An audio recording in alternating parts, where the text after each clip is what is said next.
Bonjour et bienvenue à toi dans cette nouvelle vidéo. Aujourd'hui, nous allons parler d'autonomie de voitures électriques. Quand je croise quelqu'un que je connais, on me pose toujours la même question. Mais alors, l'autonomie sur ce genre de truc, c'est combien? On a dû me poser cette question 100 fois.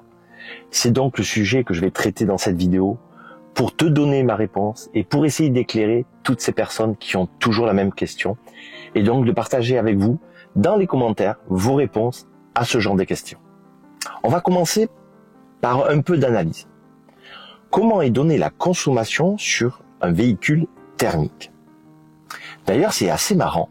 On ne pose jamais la question de l'autonomie quand on croise quelqu'un en thermique, mais plus sur la consommation en litres au 100, pour estimer la facture à la pompe, mais aussi pour se comparer avec un autre véhicule. Ça, c'est normal. Comme je disais, c'est du litre au 100, mais à une certaine vitesse, sans vent, sans bagage, sans clim, etc. Maintenant, comment est donnée la consommation sur une voiture électrique? Là, on parle d'autonomie WLTP. Donc vous me voyez arriver, toujours pareil, pour l'électrique, c'est identique au thermique. Pas trop vite, sans vent, sans bagage, sans clim. Mais ça a le mérite de pouvoir se comparer avec d'autres véhicules électriques, puisque tout le monde joue le même jeu. Attention, on est d'accord que tu n'auras jamais la même consommation, ça permet juste de comparer avant l'achat, mais pas de construire réellement ton budget énergie.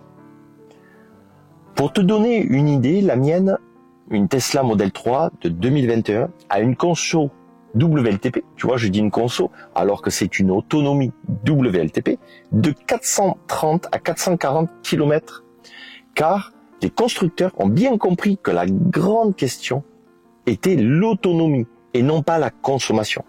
Sinon, on aurait dit 16 kW au 100 km. Mais tu vois, ça te parle pas trop. 16 kW au kilomètre, mais on y viendra un petit peu plus loin et tu verras que c'est facile à comprendre. Pour moi, c'est une petite erreur des consommateurs de ne pas faire attention à cette consommation d'électricité. On le verra un peu plus loin d'ailleurs.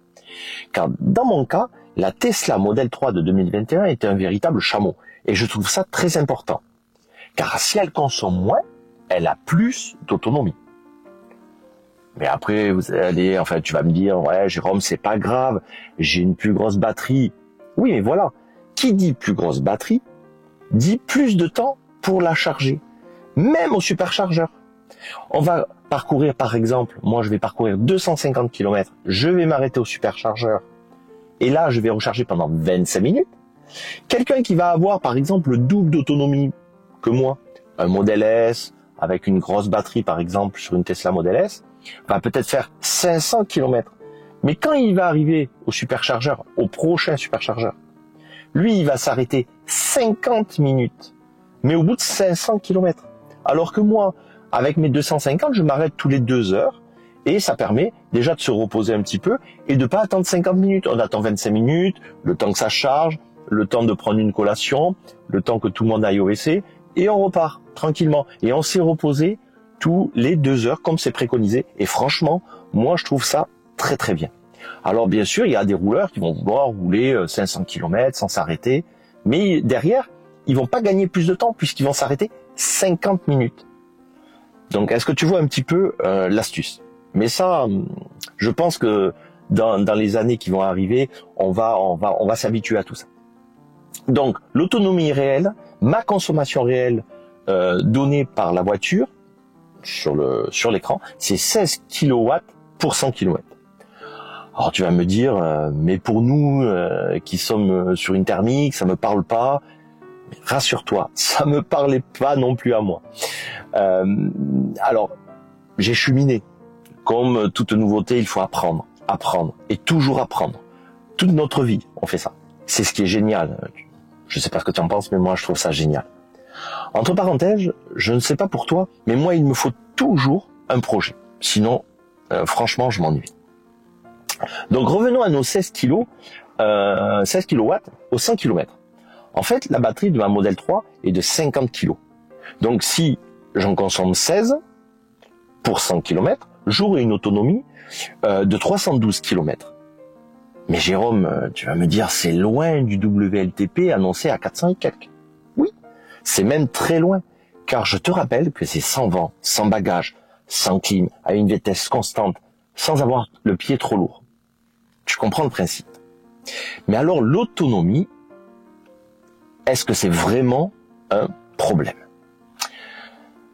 Alors je dirais oui et non. Alors, je vais t'expliquer mon vécu, ma réflexion. Mais d'ailleurs, abonne-toi, je suis en préparation sur une vidéo qui va faire un petit peu parler, car je vais m'attaquer au sujet du choix entre thermique et électrique. Et évidemment, essayer d'aiguiller les gens pour savoir s'il faut passer à l'électrique, à quel électrique il faut passer. Donc je vais faire une vidéo sur ça. Si tu t'abonnes, que tu mets la petite cloche, tu seras averti de cette vidéo, et je vais essayer de faire au moins naître une réflexion. Et ça, c'est déjà le plus important. Et je suis sûr qu'on aura des commentaires un peu chauds, mais on est là pour ça. D'accord, on est là pour s'amuser un petit peu. Bon, c'est rien de méchant. Alors, revenons sur notre problème d'autonomie. Oui, ça peut être un problème si tu n'as pas de prise électrique à l'extérieur de chez toi. Si tu vis dans un appartement, par exemple, ça demande un petit peu plus d'organisation, mais je connais des gens qui sont en appartement et qui arrivent à aller se recharger sur une borne publique, puisque on n'a pas besoin de recharger tous les jours. Mais Jérôme, tu me parles d'une prise électrique. Oui, juste une prise électrique. C'est simple, l'astuce est là.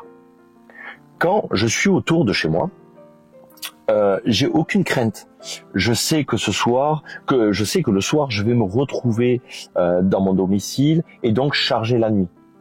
Là où cela devient compliqué, c'est si tu fais plus de 312 km par jour. Et encore, je me doute qu'entre midi et 2, tu dois quand même manger et donc tu pourras recharger. Donc, ma navigation quotidienne, aucun souci pour l'autonomie. Mais alors, si je pars en vacances, en week-end, donc terminer la maison, là, je n'ai plus le repli maison. Moi, dans ce cas, je le fais maintenant, je fais attention à avoir ce que l'on appelle une prise à destination. Voilà, on appelle ça une prise à destination. C'est une prise, même si c'est une charge lente, comme à la maison.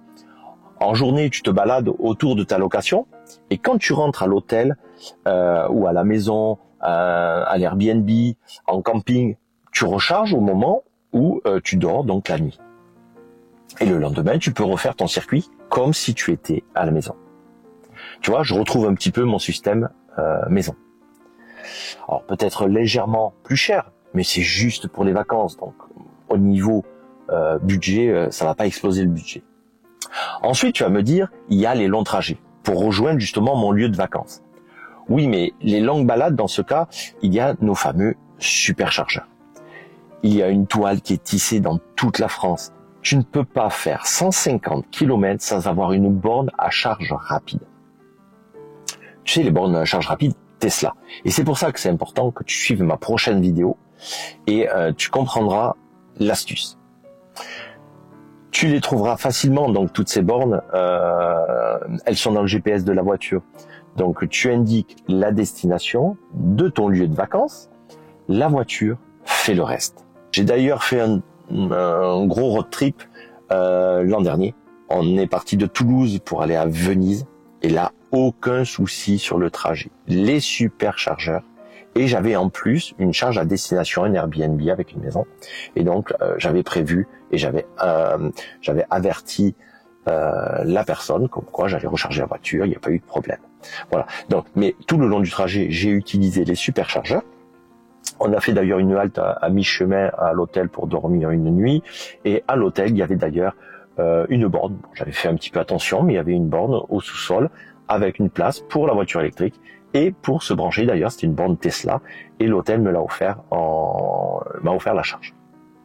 Donc, dans une prochaine vidéo, n'oublie pas, je vais venir vraiment sur le choix d'une voiture électrique par rapport à une thermique. Donc, abonne-toi, mets la petite cloche pour être averti. En conclusion, qu'est-ce que je dirais? Je dirais que pour moi, l'autonomie n'est pas un problème. franchement, ce n'est pas un problème. Le problème pourrait venir si tu es dans un appartement, que tu n'as pas accès à une prise. Ça pourrait venir si tu es vraiment un commercial, que tu dors très peu et que tu fais beaucoup de kilomètres. Mais franchement, avoir une autonomie d'au-delà de 300 km, ça ne sert à rien.